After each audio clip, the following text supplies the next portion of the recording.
Police દ્વારા વિદેશી દારૂની હેરાફેરીનો પર્દાફાશ થયો હતો। ₹4 લાખનો મુદ્દામાલ જપ્ત થયો હતો।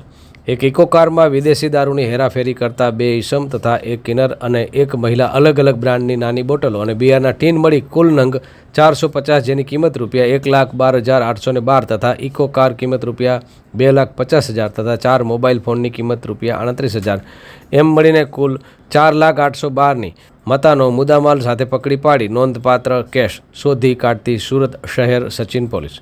બાતમી હકીકત મળેલ કે એક સફેદ કલરની ઇકો કાર જેનો રજિસ્ટ્રેશન નંબર GJ15CM1310 ઇકો ચાલક તથા એક કિઝાર અને બીજા માણસો સાથે ઇંગ્લિશ દારૂ ભરી મોહિણી ગામ તરફ આવી રહ્યા હતા। ત્યાં દરમિયાન આ કાર્યવાહી કરવામાં આવી હતી। સ્ટોરી બાય હરેશ રાજપૂત, સુરત, મા ન્યૂઝ।